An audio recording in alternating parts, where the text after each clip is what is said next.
ಸ್ನೇಹಿತರೆ, ಈ ದೇಶದ ಕೋಟ್ಯಂತರ ಜನರ ಶ್ರದ್ಧಾ ಕೇಂದ್ರ ಅಯೋಧ್ಯ ರಾಮಮಂದಿರ. ಅಲ್ಲಿನ ಕಲಂಕಿತ ಕಟ್ಟಡವನ್ನು ತೆರವುಗೊಳಿಸಿ ರಾಮ ಜನ್ಮಭೂಮಿಯಲ್ಲಿ ರಾಮನಿಗಾಗಿ ಮಂದಿರ ನಿರ್ಮಾಣ ಮಾಡುವುದಕ್ಕೆ ಒಂದು ದೊಡ್ಡ ಹೋರಾಟ ನಡೆಯಿತು.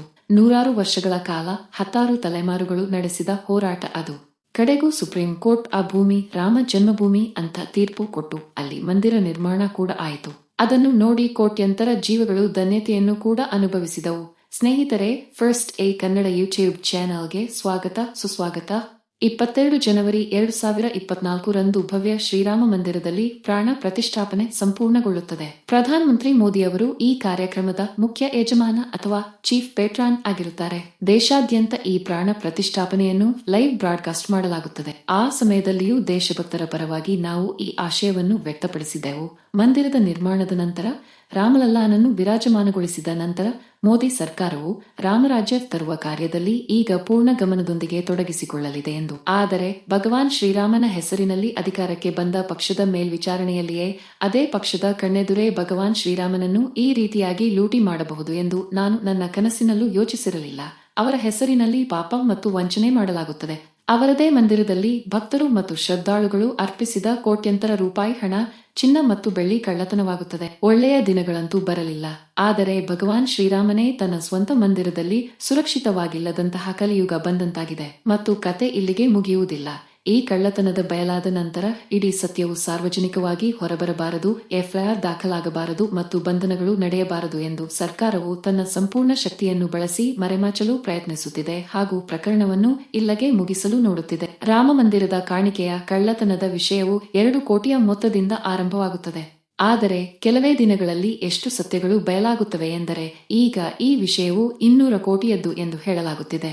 ಅದರ ಜೊತೆಗೆ ಅಯೋಧ್ಯೆಯಲ್ಲಿ ಜಮೀನಿಗೆ ಸಂಬಂಧಿಸಿದಂತೆ ನಡೆದಿರುವ ಅಕ್ರಮಗಳು ಬೇರೆ ಇವೆ. ಅದಕ್ಕಾಗಿಯೇ ಕಾಂಗ್ರೆಸ್ ಅಧ್ಯಕ್ಷ ಮಲ್ಲಿಕಾರ್ಜುನ ಖರ್ಗೆ ಅವರು ಭವ್ಯ ಶ್ರೀರಾಮ ಮಂದಿರದ ನಿರ್ಮಾಣ ಕಾರ್ಯದಲ್ಲಿ 5,000 ಕೋಟಿವರೆಗಿನ ಹಗರಣ ನಡೆದಿದೆ ಮತ್ತು ಇದರ ತನಿಖೆಯಾಗಬೇಕು ಎಂದು ಈಗ ಪ್ರತಿಪಾದಿಸಿದ್ದಾರೆ. ದಾನ ಮಾಡಿದ ಲಕ್ಷಾಂತರ ಜನರ ನಂಬಿಕೆಯೊಂದಿಗೆ ಆಟವಾಡಿದಂತಾಗುತ್ತದೆ. ಈಗ ಆ ಮಂದಿರದಲ್ಲೇ ಕಳವು ನಡೆದ ವಿಷಯ ಬಹಿರಂಗಗೊಳ್ಳುತ್ತಾ ಇದೆ. ಕದ್ದವರು ಯಾರೋ ಹೊರಗಿನವರಲ್ಲ, ಹೊರಗಿನಿಂದ ಬಂದವರು ಅಲ್ಲ.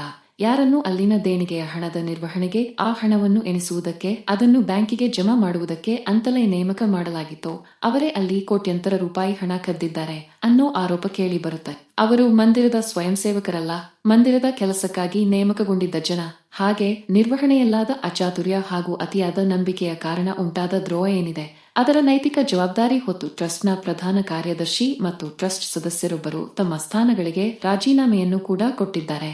ಈ ಅವ್ಯವಹಾರದ ತನಿಖೆಗಾಗಿ ಉತ್ತರ ಪ್ರದೇಶದ ಸರ್ಕಾರ ಎಸ್ಐಟಿ ಸೆಟ್ ರಚನೆ ಮಾಡಿದೆ. ತನಿಖಾ ತಂಡ 8 ಮಂದಿಯನ್ನು ತನ್ನ ವಶಕ್ಕೆ ತಗೊಂಡು ವಿಚಾರಣೆ ಮಾಡ್ತಾ ಇದೆ. ಉತ್ತರ ಪ್ರದೇಶ ಸದ್ಯಕ್ಕೆ ಚುನಾವಣಾ ಹೊಸ್ತಿಲಲ್ಲಿರೋ ರಾಜ್ಯ. ಹೀಗಾಗಿ ರಾಮ ಮಂದಿರದ ಈ ಘಟನೆ ಪ್ರತಿಪಕ್ಷಗಳ ನಾಲಿಗೆಯ ಮೇಲೆ ನಲಿದಾಡ್ತಾ ಇದೆ. ಚುನಾವಣಾ ವಿಷಯವಾಗಿ ಕೂಡ ಬದಲಾಗ್ತಾ ಇದೆ. ಹಾಗಾದ್ರೆ ರಾಮ ಮಂದಿರದಲ್ಲಿ ನಡೆದ ಅವ್ಯವಹಾರ ಏನು? ಅದು ಹೊರಗೆ ಬಂದಿದ್ದು ಹೇಗೆ? ಅಲ್ಲಿ ಅಷ್ಟೆಲ್ಲ ಭದ್ರತೆಯ ನಡುವೆ ಹಣವನ್ನು ಹೇಗೆ ಕದಿತಾ ಇದ್ದ? ಬನ್ನಿ ನೋಡೋಣ.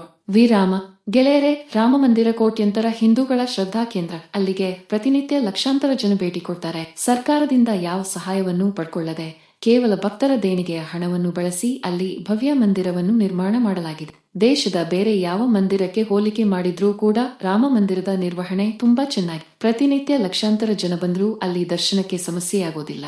ವಿಐಪಿ ಟಿಕೆಟ್ಗಳಿಲ್ಲ. ಎಷ್ಟೇ ಉದ್ದದ ಕ್ಯೂ ಇದ್ದರೂ ಅರ್ಧ ಗಂಟೆಗಿಂತ ಹೆಚ್ಚು ಕಾಲ ನಿಲ್ಲಬೇಕಾದ ಅಗತ್ಯ ಇರೋದಿಲ್ಲ. ವೃದ್ಧರು, ಮಕ್ಕಳು, ಗರ್ಭಿಣಿಯರು, ದಿವ್ಯಾಂಗರಿಗೆ ಬೇರೆಯದ್ದೇ ಆದ ವ್ಯವಸ್ಥೆಗಳಿವೆ. ಆ ದೇವಾಲಯವನ್ನು ಅರ್ಚಕರ ಹಿಡಿತಕ್ಕೆ ಸಿಗದ ಹಾಗೆ ನೋಡಿಕೊಂಡಿದ್ದಾರೆ. ಬೇರೆ ದೇವಸ್ಥಾನಗಳಲ್ಲಿರೋ ಹಾಗೆ ಪಾಂಡಗಳ ಕಾಟ ಅಲ್ಲಿಲ್ಲ. ಹಣ ಕೊಟ್ಟು ದೇವರ ದರ್ಶನ ಮಾಡಬೇಕಾದ ಕೆಟ್ಟ ಪರಿಸ್ಥಿತಿನೂ ಇಲ್ಲ. ಸರ್ಕಾರಿ ದೇವಾಲಯಗಳಲ್ಲಿರೋ ಹಾಗೆ ಬೇಜವಾಬ್ದಾರಿಯ ವರ್ತನೆ ಅಲ್ಲಿ ಕಾಣೋದಕ್ಕೆ ಸಿಗೋದಿಲ್ಲ. ರಾಮ ಮಂದಿರ ಬೇರೆ ಎಲ್ಲಾ ದೇವಾಲಯಗಳ ವ್ಯವಸ್ಥೆಗಿಂತ ಭಿನ್ನ ಮತ್ತು ಮಾದರಿ ಅನ್ನಿಸಿಕೊಳ್ತಾಗಿತ್ತು. ಅದು ಅಧ್ಯಯನ ಯೋಗ್ಯ ಅನ್ನಿಸ್ತಾ ಇತ್ತು. ಆದರೆ ಈಗ ಅಲ್ಲಿ ಕೂಡ ಒಂದು ಅಪಸವ್ಯ ನಡೆದಿದೆ. ದೇವಾಲಯದ ದೇಣಿಗೆ ಹಣವನ್ನು ದುರುಪಯೋಗಪಡಿಸಿಕೊಳ್ಳಲಾಗಿದೆ ಅನ್ನೋ ಆರೋಪ ಕೇಳಿ ಬಂದಿದೆ. ಇಂತಹ ಆರೋಪಗಳು ಬೇರೆ ದೇವಾಲಯಗಳಲ್ಲಿ ಕೇಳಿ ಬಂದ್ರೆ ವಿಶೇಷ ಅಂತೇನೂ ಅನ್ಸೋದಿಲ್ಲ. ಆದರೆ ರಾಮ ಮಂದಿರದಲ್ಲಿ ಇಂಥದ್ದಾಗಬಾರದ.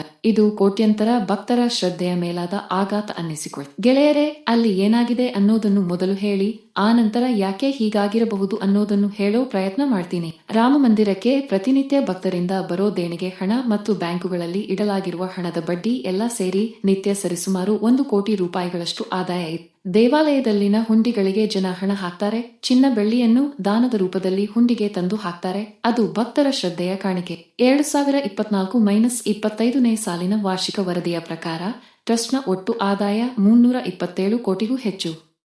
ಅದರಲ್ಲಿ ದೇಣಿಗೆ 153 ಕೋಟಿ ಮತ್ತು ಬ್ಯಾಂಕ್ ಠೇವಣಿಯ ಬಡ್ಡಿ 173 ಕೋಟಿ. ಇನ್ನು ಏಪ್ರಿಲ್ 2025ರಿಂದ ಫೆಬ್ರವರಿ 2026ರ ನಡುವೆ 82.87 ಕೋಟಿಯಷ್ಟು ಹಣ ದೇಣಿಗೆಯಾಗಿ ಬಂದಿದೆ. ಅದೇ ಅವಧಿಯಲ್ಲೇ ಬ್ಯಾಂಕ್ ಠೇವಣಿಯ ಮೇಲೆ 138.03 ಕೋಟಿಯಷ್ಟು ಬಡ್ಡಿಯ ರೂಪದಲ್ಲಿ ಹಣ ಬಂದಿದೆ. ಅಯೋಧ್ಯೆಯ ಸ್ಟೇಟ್ ಬ್ಯಾಂಕ್ ಆಫ್ ಇಂಡಿಯಾ ಮತ್ತು ಪಂಜಾಬ್ ನ್ಯಾಷನಲ್ ಬ್ಯಾಂಕುಗಳಲ್ಲಿ ದೇವಾಲಯದ ಟ್ರಸ್ಟ್ ತನ್ನ ಖಾತೆಗಳನ್ನು ಹೊಂದಿದೆ.